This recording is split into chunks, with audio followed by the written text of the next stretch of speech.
Muito bem, bom dia, bom dia, bom dia. Hoje, passando aqui rapidamente para falar desse assunto do momento, né, pessoal?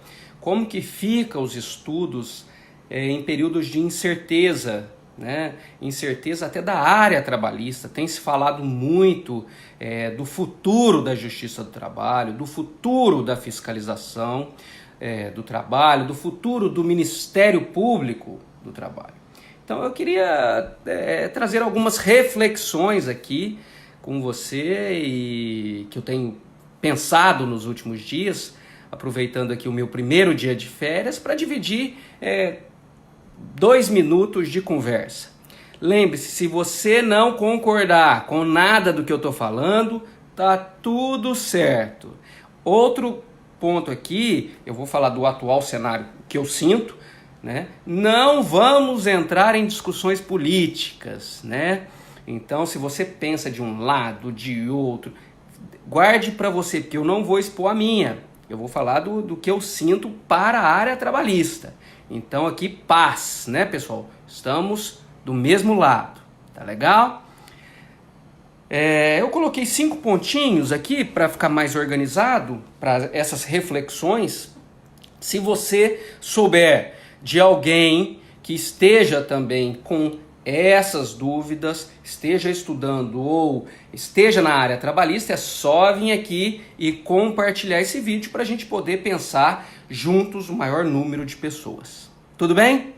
Então, o primeiro ponto que eu coloquei é o atual cenário da área trabalhista, né? Que envolve o cenário político, o cenário econômico, né? E nós tivemos, depois ali no fim do governo da presidente Dilma Rousseff, quando o presidente Temer assumiu, um corte drástico de verbas na área trabalhista. Então lá no MP, na Justiça, cortou-se até estagiários, cortes drásticos, né? Iniciou-se nesse período uma corrida ao teletrabalho, tanto é que muitos servidores da área trabalhista trabalham à distância, o que tem vários estudos falando que há um rendimento maior, há redução de custos, o que muitas empresas fazem, a área trabalhista também passou a adotar. E mais recentemente, ainda nesse atual governo, houve um novo corte de receita para a área trabalhista. O MP, né, que é o órgão que eu faço parte, ele teve um corte drástico agora, cortou-se estagiários, né? Então nós estamos sofrendo uma diminuição do orçamento já há algum tempo, tá? Isso pode ser cíclico, né? Se houver uma retomada da economia, eu acredito que normalize, ou não, né? Ou tentarão diminuir realmente o tamanho desses órgãos, né? Agora, há o Congresso, né, para votar as leis de redução e os cargos são criados. Então, houve aí aposentadoria, mortes, vacâncias, esses cargos precisam ser preenchidos, né? Então eu acredito neste segundo cenário que não teremos aí uma redução do tamanho da Justiça e do Ministério Público, até porque são instituições essenciais à pacificação social, né? O MPT faz um trabalho belíssimo de regularizar as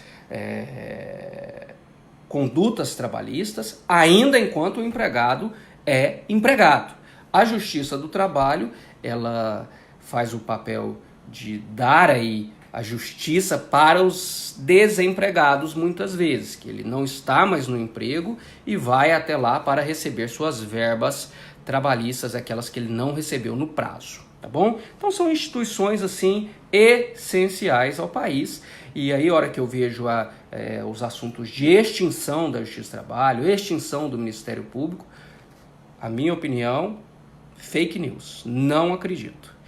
Agora, há uma semana, você acompanhou e eu recebi uma avalanche aí de perguntas sobre a fusão da Justiça do Trabalho e com a Justiça Federal, né? Os órgãos aí de cúpula já falaram que não há essa PEC, que não há essa expectativa de fusão. Também não acredito na fusão. Não acho que seria saudável, não acho que seria nem possível a fusão das duas justiças. São atribuições totalmente diferentes. Tá? Então, a minha opinião, extinção fake, tá? E a fusão muito remota. Tá bom? Se você tiver um outro professor que fale o contrário, que acredite em fusão e tal, tudo bem, é a opinião dele. A minha não é essa, tá? Diminuição do número de ações da Justiça do Trabalho, até postei isso, tem as estatísticas. Olha, gente, sobre a reforma trabalhista, eu estudo a reforma todos os dias. Eu escrevo sobre ela, dou aula sobre ela, atuo no Ministério Público e na Justiça do Trabalho com a reforma. Nós não sabemos como será o futuro. Eu estou falando uma pessoa que estuda, né? Então essa diminuição do número de ações, ela se dá por muitos motivos. O ponto principal é, né, que agora, para ajuizar uma ação, há necessidade de pensar se teremos ou não êxito, né? E aí eu não preciso falar aqui da área processual, de mostrar os cálculos, etc. Né? Então aqui houve uma complicaçãozinha maior para o ajuizamento da ação. Então isso diminui. O papel dos advogados e dos trabalhadores que estão na incerteza se devem ou não ajuizar a ação esperando a jurisprudência. Então é um outro ponto, né? A jurisprudência, as decisões ainda estão muito incipientes, está no começo. Então esse é um outro ponto, tá? Agora, vai acabar porque acabou com as ações? Não, nós estamos num período ainda muito inicial, tá legal? O próximo governo e a área trabalhista. Olha, é nítido que durante a campanha o presidente eleito, o presidente Jair Bolsonaro, ele deu várias declarações que, na opinião dele, a Justiça do Trabalho, o MP, precisariam interferir menos nas empresas. Muito bem. Agora, quem não paga a verba trabalhista, não paga a verba trabalhista agora no governo Temer, não pagava no governo Dilma, não pagava no governo Lula, não vai pagar no governo Bolsonaro. E aí esse cidadão vai fazer o quê? Vai ingressar na justiça, vai procurar o Ministério Público. Então, mas ele... Não, o presidente não pode tudo, gente. Então tem o Congresso, tem o Judiciário, não são mudanças simples de serem feitas, né? Mas ele tem essa convicção. Muito bem, feito esse cenário aí político, econômico, o segundo pontinho que eu trouxe pra gente conversar aqui, tá tudo certo aí? Tá dando pra ouvir? Tô falando sozinho não, né? Então, o segundo ponto é o papel do estudante, a postura sua que está estudando para essa área. Seja desde um cargo mais simples, técnico, analista, auditor fiscal do trabalho, até magistratura e Ministério Público. Ou você que estuda, né, para a advocacia do dia a dia, uma advocacia de qualidade. Advogados bons, eles têm teoria, né? Eu estou recebendo uma avalanche de mensagens pessimistas, negativas, dessa incerteza do futuro, né? A incerteza que eu tenho, que você tem, que o deputado tem, que o presidente tem, nós não temos aqui a bola de cristal para saber como vai ser o futuro, né? Eu costumo falar quando eu recebo essas mensagens, seja pelo site, Instagram, Face, eu falo, olha, nesse momento é o momento que você está perdendo o maior número de concorrentes. Seus concorrentes, muitos bons concorrentes, estão saindo da fila. Por quê? Porque estão pessimistas com o futuro. Desistindo, o cara está cansado, né? Eu trago sempre eu acho legal quando a gente pode dividir aqui experiências, né? Quando eu comecei a estudar para oficial de justiça e técnico, oficial de justiça na época não precisava de nível superior. Foi na época do governo Fernando Henrique, que teve um plano real e reajuste de economia e tal. Eu estudei 2 anos e 7 meses sem ter nenhum concurso. Nenhum.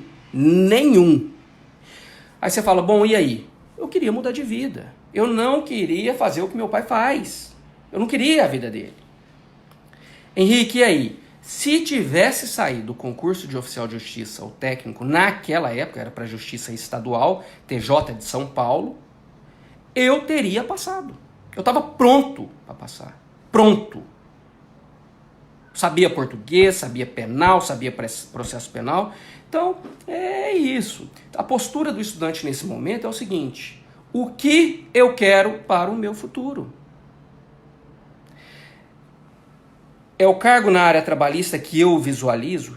Será que é isso que vai me deixar feliz? Eu me vejo em outro cargo? Eu me vejo advogando? Né?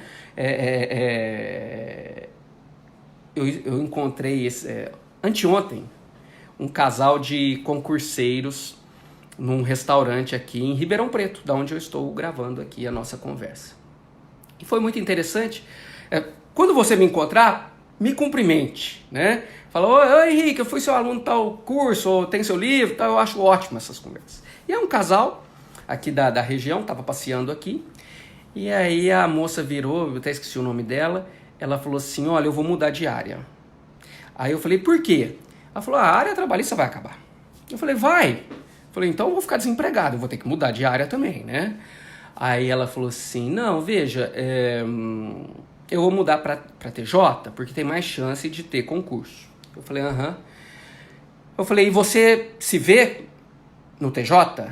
Você se vê feliz? Ela falou: não, feliz não. Ah, não gosto de penal, não gosto de processo penal e tal. Eu virei para ela e falei: olha, você acabou de responder. Se você não se vê feliz fazendo isso, imagina como será a trajetória. Porque para estudar coisas que você gosta, já é dificílimo. Imagina você estudando matérias que você não tem afinidade e não gosta. Isso deve ser um inferno, né? Então, eu acho que essa pergunta é bem interessante de você fazer. É óbvio que nós não temos a certeza quando nós nos perguntamos. Essa certeza é muito difícil, né? Mas, pergunta, e aí, eu seria feliz? Eu me visualizo naquilo, né? E um outro ponto de postura que eu acho que você deve sempre ter, que eu anotei aqui, é o seguinte: se o edital dos seus sonhos, você tem o sonho de ser procurador do trabalho, analista do TRT, TJ, enfim, se o edital saísse amanhã, você estaria pronto para prestar o concurso? É essa a pergunta que você tem que fazer. Não adianta escrever textão nas redes sociais, que isso, que vai. Pera, você está pronto? Você fez a sua parte? São coisas muito simples, são reflexões simples. Você fez a sua parte? Né? Muito bem. Terceiro pontinho aqui, já estamos encerrando aqui o nosso vídeo para eu não ficar sozinho aqui. É o seguinte: mudança de rota ou continuar na rota. Eu não estou aqui para convencer ninguém a estudar para a área trabalhista. Não estou para convencer ninguém de nada. Estou só falando algumas reflexões que vêm à minha mente pelo que eu sinto que pessoas que me perguntam, né? Eu acho muito bonito quem fala: olha, eu não aguento mais essa vida de concurso. Estou sem amigos, estou sem namorada, estou sem vida social, eu vou advogar e pronto. E assume as consequências disso. Fala: agora eu não vou mais ter esse ritmo de estudos, eu vou procurar dinheiro. Né? Até porque você vai enfrentar aí obstáculos, perguntas de pessoas diversas. Por que você parou de estudar? Por que você não passou? Agora, você tem que se preocupar com a opinião do outro? Não, quem vive na cabeça do outro é piolho, né? Agora, é óbvio que essas perguntas, mesmo por pessoas que não fazem parte da nossa essência, assim, não é mãe, não é pai e tal, elas nos incomodam. O que o outro pensa, o ideal é que a gente não ligue, mas isso reflete, é difícil. A opinião do outro é difícil, né? A gente fala: ah, mas você não pode ligar porque o outro pensa. Mas é difícil, nós sabemos, lá no íntimo, ele fala, a gente sente. É o vizinho, é o cara da academia, é a mãe, é o irmão que enche o saco, né? Mas mudar de rota eu acho muito interessante. Falo: não, eu não quero mais, eu não estou conseguindo, eu não acredito no futuro da área trabalhista, muda de rota. Se você for continuar nos estudos, aí você precisa ver onde você está errando e adequar isso. Essa reflexão, continuar nos estudos ou mudar, ela é a principal. Ela representa o seu futuro. Eu repito, o pior dos mundos é aquele que não está estudando integralmente e não vive uma vida normal integralmente. Isso sim, na minha opinião, é o inferno, né? Porque aí você não vive igual as outras pessoas, livre, solto, tal, namora, curte, vai beber, vai curtir seus pais, amizade, e não estuda, né? Então, trago aqui a penúltima reflexão, se você for continuar estudando para a área trabalhista. Você não pode mudar o Congresso. Você não pode mudar o presidente. Então, o que será, em termos de legislação, em termos de novas políticas trabalhistas, isso você não tem interferência nenhuma. Se você for continuar estudando, você tem interferência no seu ritmo de estudo. Tá legal? Primeiro ponto, faça uma planilha, um cronogramazinho organizado. E aí eu acho legal quando a gente consegue dividir experiências, né? Consegue dividir a verdade. Discurso furado você tem aí aos montes. Você entra, né? Esses politicamente corretos aí da vida. Eu vou falar a verdade. Eu tenho a minha planilha. Eu faço 2, já faz muitos anos. Tô já mais velho, mas continuo fazendo, viu, gente? Então eu vou dividir aqui a minha experiência. Eu tenho uma planilha genérica. Então lá, na minha planilha genérica, eu tenho lá, o primeiro item, são aspectos espirituais. O que eu gostaria de melhorar na parte espiritual? Eu quero, no meu caso, eu quero passar a frequentar uma nova religião e tal, quero ler a Bíblia, quero ser uma pessoa mais feliz, mais bondosa, quero fazer um trabalho social, quero falar menos, pensar menos mal de outras pessoas. Então, nesse campo espiritual, eu coloco lá isso e vejo com a última planilha o que eu estou conseguindo efetivar ou não, né? Aí depois eu coloco campo financeiro. O que eu quero melhorar? Eu quero ter um controle de gastos melhor, quero fazer isso, quero... E aí vai ali no campo financeiro. Campo profissional, MP, aulas e livros. O que eu quero efetivar? O que eu quero escrever? Ou o que eu quero... Por exemplo, eu estou numa fase de melhorar o conteúdo dos meus livros. Eu quero estudar mais, eu preciso estudar. E coloco desde metas assim, bem simples. Olha, eu quero ler o livro tal, até tal data. Eu quero escrever um outro livro inédito, né? E coloco até algumas coisas sonhadoras. Eu quero escrever um livro não jurídico, um romance, uma ficção. Coloco lá metas audaciosas. Vai virar uma série do Netflix, sabe? As coisas. E aí eu coloco lá, né? Campo físico. Então eu divido aqui com você. Essa é a minha planilha genérica, né?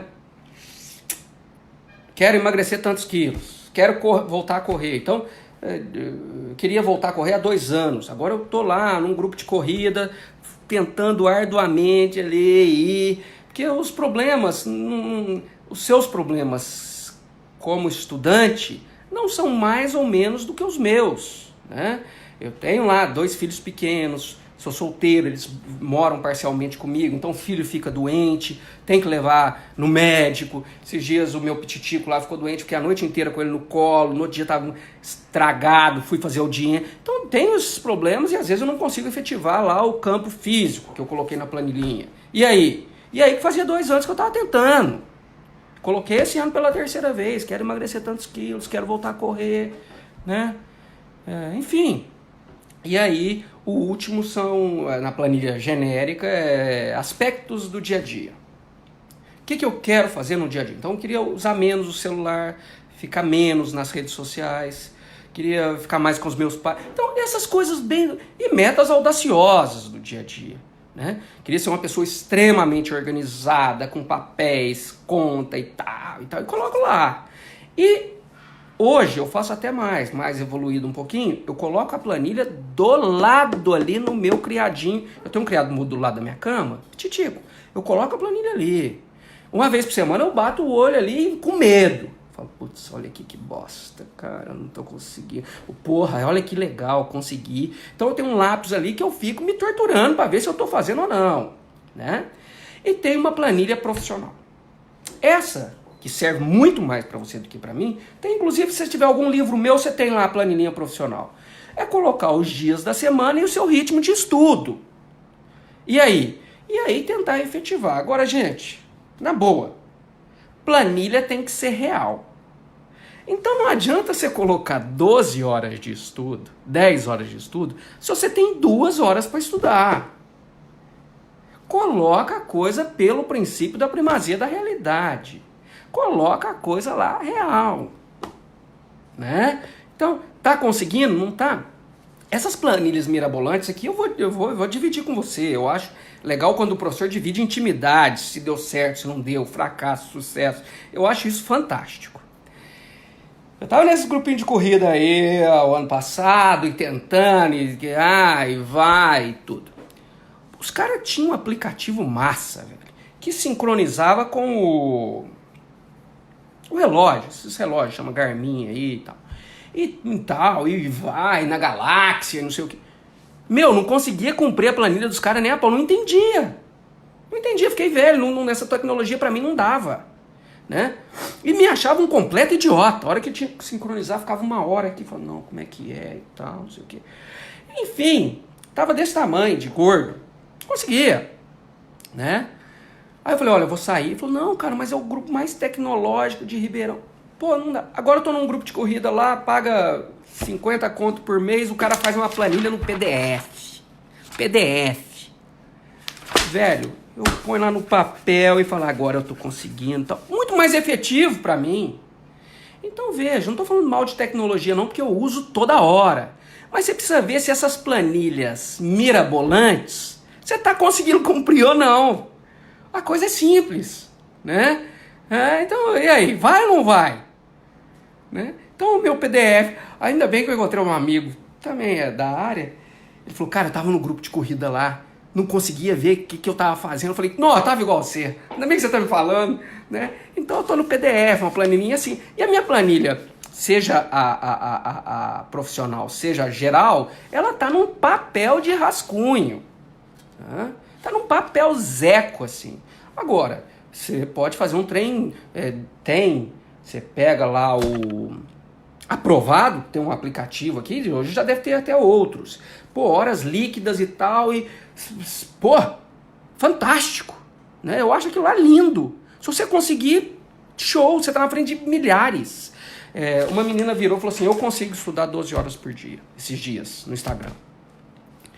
Aí ela falava assim, eu estudava 3 horas e 11 minutos, parava 27 minutos, 3 não sei o que, Mas assim, era coisa...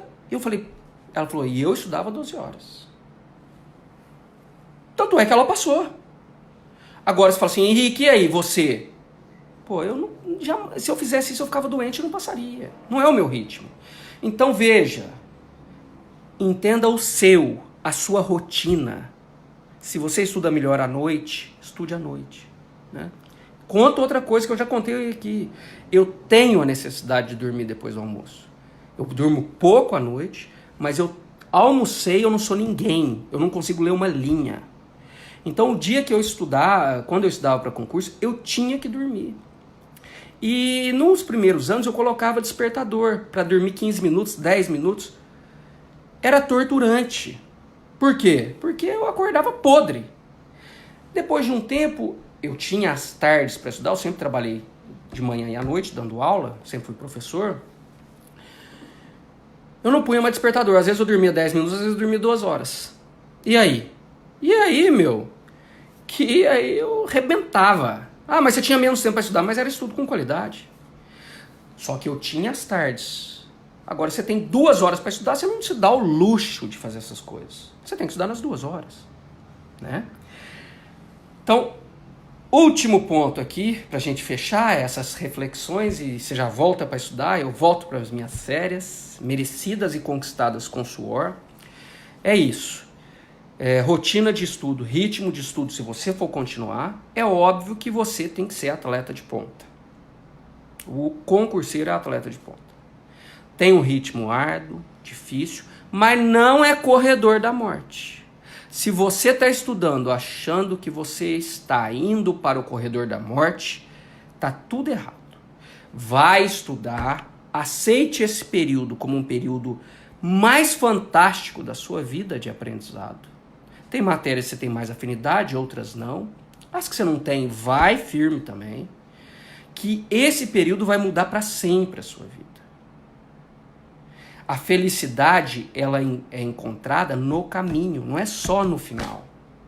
Então veja, seus pais, família, tão importante conviver, você vai conviver menos, mas é importante. O Rogério Sanches fala uma coisa tão bonita, ele fala assim, se você largar de tudo durante a preparação, de amigos, família, relacionamento, não tem sentido. Eu acho bonito isso. É óbvio que você vai ter que colocar na sua planilha o dia que você vai poder desprender para isso. Esporte. É comprovado por milhares e milhares de estudos que quem pratica um esporte, quem faz alguma atividade física, mesmo caminhada, absorve mais, não fica tão doente, né? Então, esse é um ponto importante, tá, pessoal?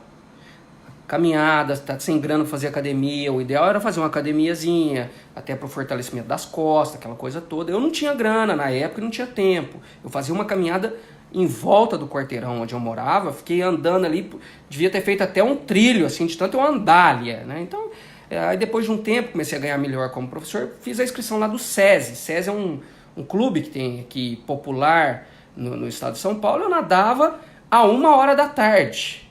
Né? Tem uma professora de português, a Duda Nogueira, hoje ela tem livro na editora e tudo. Ela me encontrava no cursinho, ela falava, ei, você tá tomando sol na laje, né?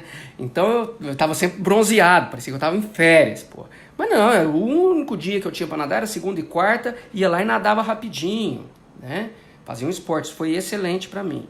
E namorar, né? Você tá novo, você tá mais maduro, enfim. Tenha relacionamento de vez em quando, porque senão você fica maluco, né? Não pode fazer, você não pode gastar 1 minuto para esporte nem para namorar. Conversa fiada, mentira, essa pessoa não vive na realidade. Você é de carne e osso, meu filho. Ah, mas não tem tempo para ir em barzinho. Não interessa, hoje tem aplicativos aí, Tinder, Happn. Pô, hoje sua vida é muito mais fácil, né? Joga real, fala, ó, eu sou concurseiro, eu só vou em lugar barato e é uma vez por semana. Você vai achar pessoas compatíveis. Hoje a vida é muito mais fácil, né? E por fim, falar em aplicativo é as redes sociais, né? Pessoal, elas são fantásticas, tanto é que nós estamos dividindo essa experiência com uma rede social, né? Então use as redes sociais para o bem, para a atualização, para obter material, para motivação, né? Acho uma coisa tão rara. São motivações verdadeiras. Cara que joga real. Então siga aqueles professores verdadeiros. Né? Agora, a rede social ela é destrutiva. Por quê? Você está estudando para concurso? Sua vida é uma bosta. Não tem grana. Você tem filho. Você fica com culpa que não tá vivendo com os meninos, com o marido, com a mulher. Você tem namorada. Pô, devia estar com a gatinha e tal. Foda. Né? Família te cobrando. E aquele ritmo alucinante, nariz escorrendo e você tendo que estudar e aquela coisa toda. O quadro é difícil. Aí você vem e vai ver o Instagram. Aqueles pratos de comida lindos e saborosos. Casais sempre sorridentes e com corpos lindos. Festas alucinantes. Praia. Tá. Você dá um tiro na cabeça. Então veja, o dia que você não tiver com a autoestima boa, não vai no Instagram, porra. Senão você se mata. Aquilo lá, não é à toa que a gente fica viciado no Stories e no Instagram, porque é uma droga, é alucinógena aquilo lá, porque todo mundo tá feliz o tempo todo. Agora, quem nunca postou uma foto rindo com um copo de cerveja e por dentro tava uma bosta? Que atire a primeira pedra. Quem que não tem problema com namorada? Com o vizinho? Tá com a barriga gigante? Quer engordar e não consegue? Quem? Só os artistas da Globo, meu filho. Nós tá tudo com problema. Se olhar de perto, todo mundo é feio. Né? Feio no sentido de todo mundo tem problema. É óbvio que nós não falamos isso para todo mundo. Né? A realidade a gente não gosta de contar. Mas todo mundo tem problema antes, depois do concurso. Antes do concurso a gente tem o problema da expectativa profissional e financeira. Você vai resolver isso, depois você vai ter outros problemas para resolver, mas fica mais fácil. Né? Então cuidado com as redes sociais. O dia que não está bem, não entra. E tem o tempo, porque o negócio é o seguinte, acabou de estudar processo civil. Ai, que delícia, processo civil. Aí você pega e fala, vou dar só uma olhadinha no celular 2 minutos. Vira 2 horas. Entendeu? Vira 2 horas. Tá? Rodolfo. Ô Rodolfo, você tá aí, né, cachorro? Quero mandar um abraço pro professor Rodolfo Gracioli. Se você não segue esse cara, siga. É o mais foda do país. É esse que acerta a redação. É esse que acerta os temas de dissertação. Rodolfo, um abraço. Vi que você acertou ontem o Enem. Sucesso para você sempre, brother. Você dá aula no concorrente, mas eu te sigo e te admiro. Pessoal, eu vou encerrando o vídeo aqui, torcendo para você ficar em paz com o futuro. Viva o presente. Pense o que você quer hoje, pra você poder desfrutar lá na frente. Eu pensei milhares de vezes que eu estava perdendo o melhor da minha vida. Dos 20 aos 27, eu vi meus amigos bebendo, sempre gostei muito de sair, de ouvir música sertaneja, de tomar cerveja, sempre fui muito sociável. Eu não era aquela pessoa que ficava com um livro em casa. Nunca achei que eu fosse escrever um livro na vida. Mas a hora que eu resolvi, eu estudei Mas estudei muito. Eu ia falar um palavrão, fica feio ficar falando palavrão.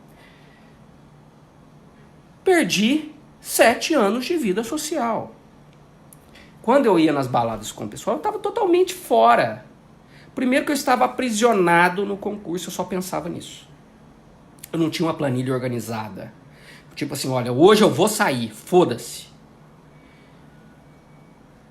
Segundo que eu não saí nem 1/10 do que os meus amigos da época saíram. Na melhor fase da juventude ali, de 20 a 27. Henrique, você arrepende? Mas nem 1 minuto. Eu queria isso para minha vida. Eu queria ser bem-sucedido. Eu queria uma vida melhor que a dos meus pais. Eu dediquei. Com seriedade.